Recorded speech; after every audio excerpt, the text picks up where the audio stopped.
Okay, here's my transmission and oil pressure gauge, and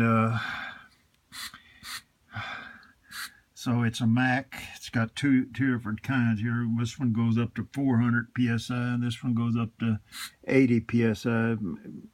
And it's got the fittings and everything, the hose and everything. And so I bought that. And once in a while, you got to check that oil pressure and transmission.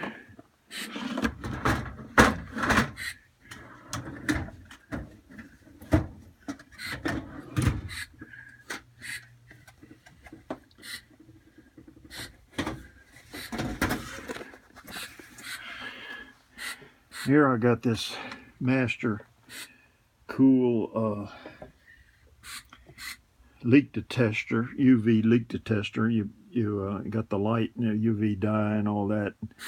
It's for AC, coolant, oil, transmission, fuel system. When you just can't find the leak, and put that dye in there, and then you can find the leak, and it works pretty good. And this is part of a GM fuel tester that used to, on them older cars, you had to put that in line to check the fuel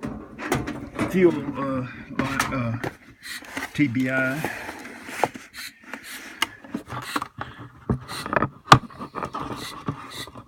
I'm trying to trade up on this. This is a Mac basic fuel injector tester, and it doesn't have a lot of fittings, but I have this other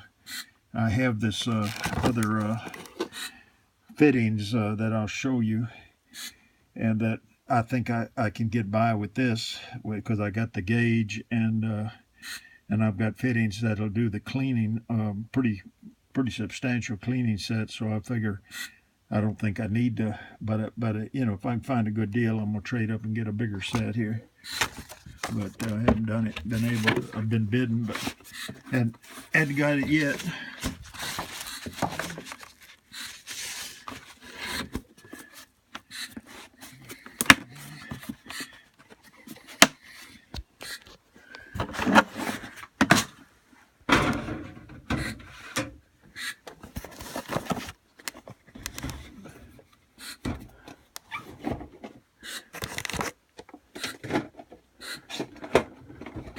Oh, that ain't going in there. All right. We'll get that in a minute. So here's a little compressor I got, a Rigid. It's pretty old. I used it in my carpentry. I didn't like the bigger compressors because, let's see if I can get a light down here. And you can get parts for this. I just fixed it the other day, so I bought this Harbor Freight cart at a garage sale, and I'm gonna change the wheels on it. The wheels aren't no good, so I got some other wheels that I've already bought years ago.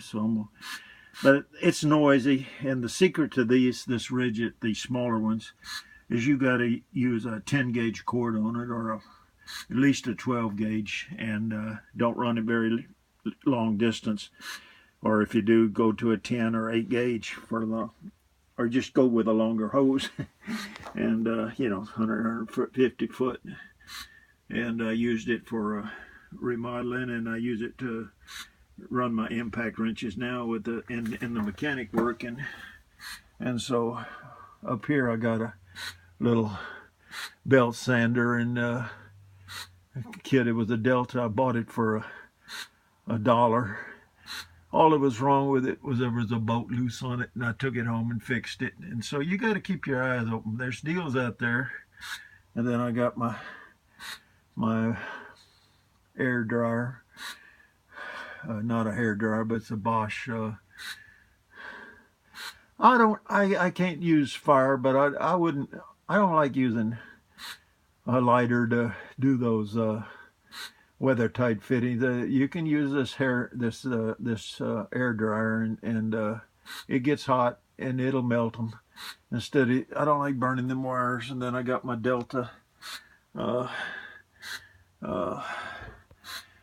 wheels over here, grinder, and wire wheel on it to clean stuff up with. And over here I went into Harbor Freight one day, and they were having a sale on these 20 ton presses, and they're not, they you know, sometimes you need 150 ton to press something out, but they had a good deal. And he said, all I got is an open box. I said, oh, I don't want an open box. But then I came back and I said, with him, I said, well, let me take a look at it. And he said, well, it's probably missing the parts. And I said, well, let me take a look at it. And so I got him down another $10 because it was an open box and something was missing. But when I got it home, there was nothing missing. It was in good shape. Everything was there when I put it together. So you just got to learn to deal and be a horse trader, I guess. And so let's see what I picked this up the other day. It's a Pitman arm puller. It's got little boogered ends there, but I think they run about $70-80. I bought it for $5.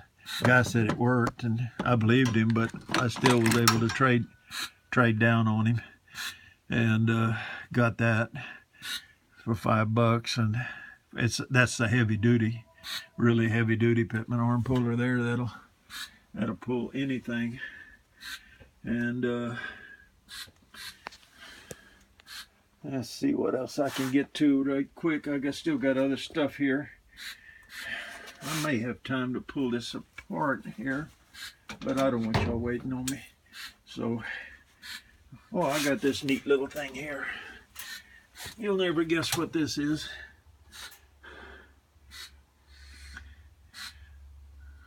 Oh, that's a little pump up. You can pump that up. It's made for disposals. So, you know, them disposals are heavy. And you put that under your sink and hold your disposal, and then just pump it up to where you want it. And you're not sitting there holding it and everything. And you can wire it up. It's got a little hole here for the electricity to go through and everything. But I'm using this to, I said, well, you know, I had to trade some, I had to change some transmission pan filters. I said, I hate pulling them pans, and it's so sloppy. And so I used that. I went to Lowe's and got a Home Depot or something, and got a big old plastic tubs, you know, they use to go under a bed or something. They shove it under, it had a lid on them and stuff, and so I put that little stand inside that plastic tub, and I just took all the bolts out, and it held it in place while I took all the bolts out of the pan. Well, actually, I let my grandson take the bolts out, and I was the boss on that job. I didn't want to get dirty, and and you know how bad it is. And I figured he needed to go to school on getting dirty. And he's 21, so he needed to learn how to get dirty. And so jacked it on down, and then when we went to put the back up, we jack it up and hold it there while you're putting in the bolts. It just worked out perfect. And then I did another transmission pan. And of course I got my grandson to get him dirty again, and he did a good job, and he torqued it, and he's learning. That's the only way you're going to learn is through experience.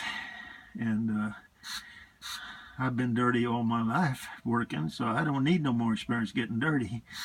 And so I think he was proud that he got it done. That's what you got to do with these kids, is get them out there and get them dirty and filthy, and so they don't panic when they really got to get into it. And so he needs more experience, but he's working on it.